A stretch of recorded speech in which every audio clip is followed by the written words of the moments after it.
Bismillahirrahmanirrahim.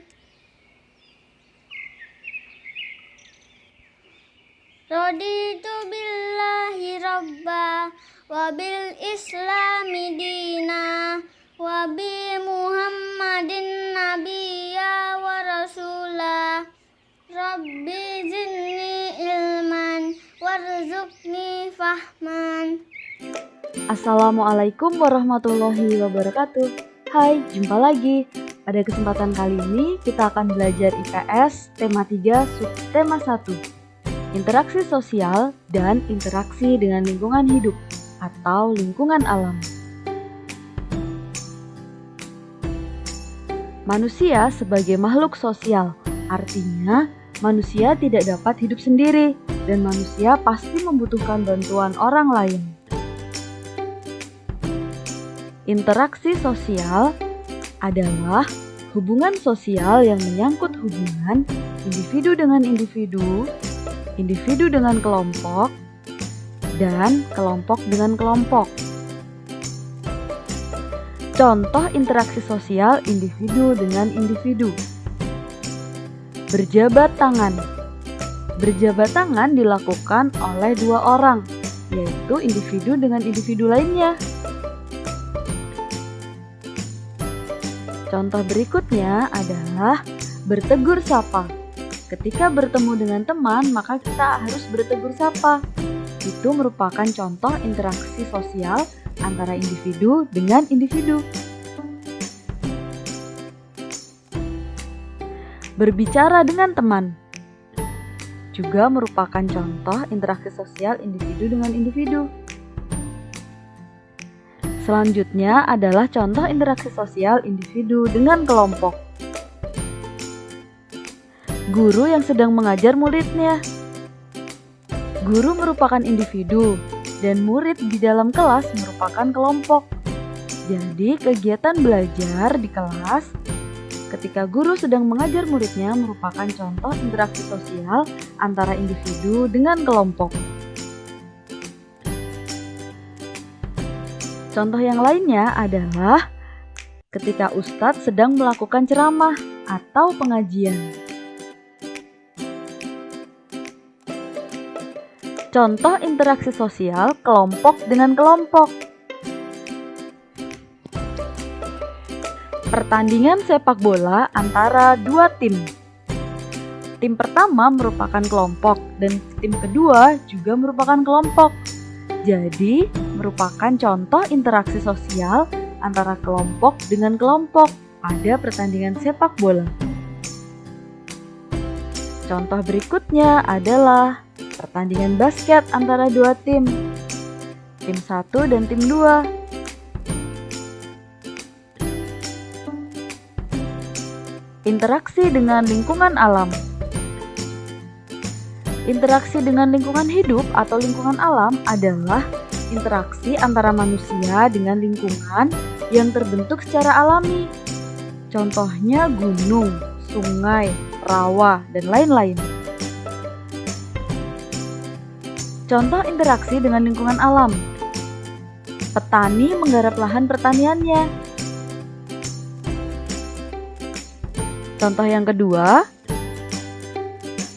nelayan yang mencari ikan di laut. Berikutnya adalah penduduk yang mengambil kayu sebagai hasil hutan. Tentunya secara bertanggung jawab ya. Bisa dengan tebang pilih atau tebang tanam. Materi selanjutnya adalah interaksi sosial di lingkungan pasar. Tahu dong pasar? Pasti ada penjual dan pembeli. Pasar merupakan tempat bertemunya pedagang dan pembeli untuk melakukan transaksi jual beli. Penjual dan pembeli yang ada di pasar berasal dari berbagai suku, agama, dan tingkat sosial ekonomi. Oleh karena itu, dalam melakukan interaksi sosial diperlukan rasa toleransi dan tenggang rasa yang tinggi agar kerukunan tetap terjaga. Toleransi adalah suatu sikap saling menghormati dan menghargai antar kelompok atau antar individu dalam masyarakat atau dalam lingkup lainnya. Sedangkan tenggang rasa adalah suatu sikap hidup dalam ucapan, perbuatan, dan tingkah laku yang mencerminkan sikap menghargai dan menghormati orang lain. Hai, jumpa lagi. Kali ini kita akan belajar IPS, tema 3, subtema 2. Pembangunan sosial dalam masyarakat. Setiap negara memiliki rancangan pembangunan sosial, budaya, dan ekonomi sesuai dengan programnya masing-masing. Pembangunan sosial. Pembangunan sosial adalah semua aktivitas yang menggabungkan aspek sosial dan ekonomi. Tujuan pembangunan sosial adalah untuk meningkatkan taraf hidup atau kesejahteraan sosial. Contoh aktivitas masyarakat dalam upaya pembangunan sosial. Penyuluhan kesehatan. Mengikuti koperasi. Kegiatan ekonomi pasar.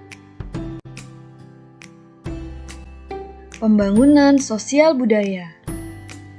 Pembangunan sosial budaya adalah suatu proses perubahan sosial budaya terencana yang dirancang untuk meningkatkan taraf hidup masyarakat. Contoh aktivitas masyarakat dalam upaya pembangunan sosial budaya. Mengikuti ekstra sanggar tari. Mempelajari gamelan atau alat musik daerah. Mengikuti festival budaya.